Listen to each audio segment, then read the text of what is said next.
I'm sure you've seen a lot of videos on this one. The Motorola Edge 40 seems to be great value. Now today let's ask a more interesting question. Can it take on a phone priced higher?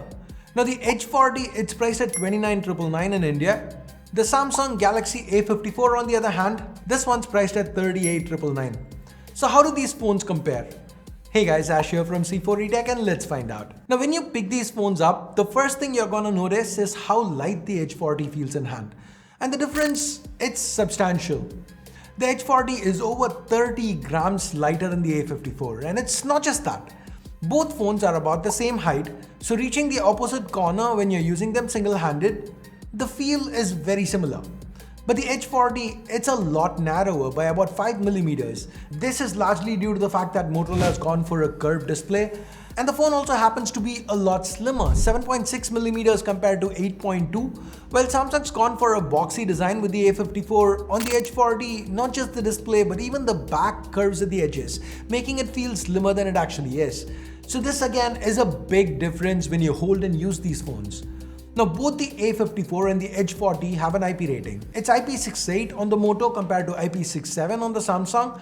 The difference is just on paper. Practically for all intents and purposes, they both have IP ratings. It's good enough. At least that's how I see it. Moving on, the sides are metal on the Moto, but it's plastic on Samsung's A54. But the back is glass on the Samsung A54, while Motorola's gone for a vegan leather finish.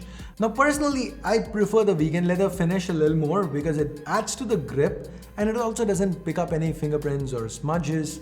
Now to be fair, the A54 also has a decent enough oleophobic coating to keep it clean. That said, if you like using your phone naked, the Edge 40, it's definitely the better pick. Also, if you wanted to use a case, that's included in the box with the Edge 40, you're gonna have to pay extra with the Samsung A54. Now the Edge 40 is also available in blue and black. The reason I mentioned that is because these versions are a little different. They're slightly slimmer at 7.5mm but do sport plastic PMMA back panels. PMMA, it's supposed to feel more like glass. Guys, here more than how it feels, I care about how easily it picks up scratches. So in that case, whenever you pit plastic against glass, glass always wins. So I guess you can say Samsung has an edge here. Okay, I'll see myself out. Another area where Samsung has an advantage is with the display. Now, some people hate screens that curve at the edges. If you are one of those people, then you're gonna find the A54 more to your liking. But if you find these bezels ugly and find curved panels premium, then the Edge 40 has the A54 beat on pretty much everything else. For starters, despite having an overall smaller form factor, the Edge 40 has the larger screen, 6.55 inches compared to 6.4. The resolution and pixel density are about the same. It's Full HD plus 400 pixels per inch roughly, but the Edge 40 does have a faster 144Hz refresh compared to 120Hz on the Samsung. It also has a higher brightness peak at 1200 nits compared to 1000. That said, it is worth noting that the A54's display is covered by Corning's Gorilla Glass 5, whereas Motorola has not mentioned any name brand protection for the Edge 40. Now another area where Samsung has an advantage is with respect to the SIM tray. Samsung allows for 2 physical nano SIMs or a SIM plus microSD, whereas Motorola has gone for a single SIM plus eSIM. Now eSIM is something you'd typically find on higher end phones where space is at a premium. Now here in this segment, it's not all that common, but in this segment, this kind of a sleek form factor is also not all that common. So I understand why they had to go with an eSIM, but at the end of the day, if you're looking at it from a convenience perspective, the fact that there's support for 2 physical nano SIMs, or you could use a nano SIM and micro SD, means this is a win for the A54. Okay, let's now talk about rest of the specs. With the A54, Samsung's gone for their homegrown Exynos 1380. Whereas Motorola has chosen to go with MediaTek's newly rebadged Dimensity 8020. While the core split up is similar, the 4 performance cores on the Edge 40, they are clocked higher. Now for some weird reason, the A54 refused to run the GPU part of this test on the new Antutu 10, but you can see the difference in the CPU scores here. For GPU, I moved on to 3D Mark, and here's where things got interesting. The A54 uses the Mali G68 MP5, while the Edge 40 uses the more powerful Mali G77 MC9. As you can see here, the difference, it's over 50%. Now both brands seem to have done well with cooling, so sustained performance seems fine, but the extra GPU horsepower is hard to compete against. So with respect to performance, it's a clear win for the Edge 40. Actually, one more thing. With regards to storage, Motorola says they've gone with UFS 3.1. Samsung doesn't have anything mentioned on their website. None of their material includes what storage they've used. So I went ahead and did a storage test. With the benchmarks, it looks like they've gone with UFS 2.1 or maybe 2.2 at best. So long story short, if you're looking for the better performer between these two, it's definitely the Edge 40 by quite a margin. Now this is something that is reflected even with regular day-to-day use. In my A54 review, I said 70 to 80% of the time the A54 ran smooth at 120Hz. The Edge 40 seems to do something similar, just with more consistency. The extra horsepower, the faster storage, and the fact that Motorola's software is seemingly lighter means almost 90 to 95% of the time, the Edge 40 ran at a smooth 144Hz. That said, you can't really say Motorola wins software, right? Because there is another aspect of software where Samsung absolutely annihilates Motorola: updates. Here, Motorola's promised 2 years of Android version updates and 3 years of security patches, which is not all that bad if you think about it. But when you look at it in comparison to what Samsung's promised, which is 4 years of Android version updates with 5 years of security patches, it does pale in comparison. There's just no competition here. Samsung offers almost double of what Motorola does, and Samsung also has a better track record. Their updates have definitely been pushed out faster. Now let's continue talking about pros of the A54. Let's talk battery life. This phone sports a 5000 mAh battery on the inside in comparison to Motorola's 4400. On top of that, it also has the smaller, less brighter and lower refresh display. So the battery, it definitely lasts longer on the A54. Now don't get me wrong, I'm not saying the Edge 40 has bad battery life. In fact, based on my initial testing, just like the A54, it can easily get you through a day of moderate use on a single charge. But it's just that the A54 is much better. You will end the day with 20% more juice left if you're using the A54. So as far as battery life is concerned, Samsung seems to have done really well. With charging though, that's a whole other story.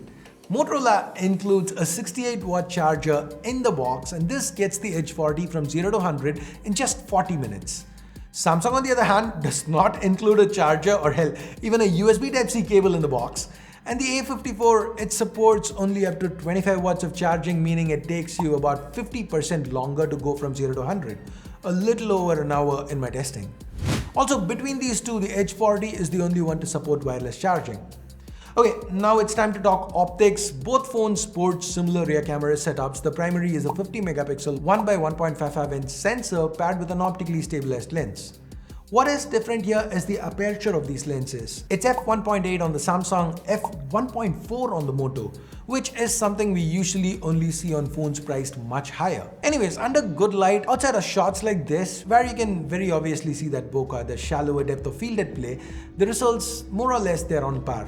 At times, Samsung upped the contrast a little bit, the saturation a little bit, but the detail, the dynamic range, they're pretty close, pretty evenly matched.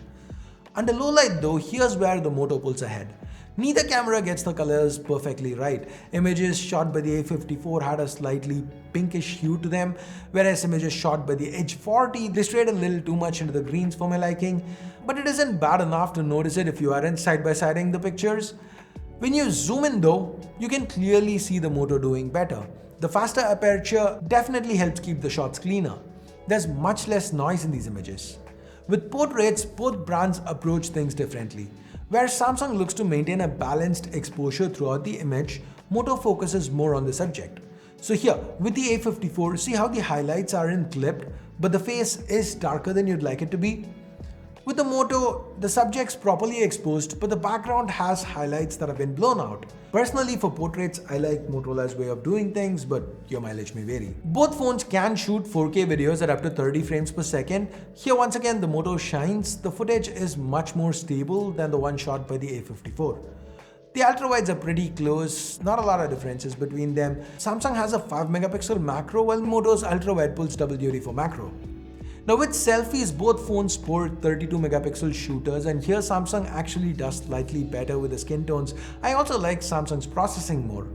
And now with that, let's talk pricing, and this one's a clear win for the Moto. The Edge 40 starts at $29,999 and is available only in 8256. The A54 on the other hand starts at 38,999, but that's for the 8128.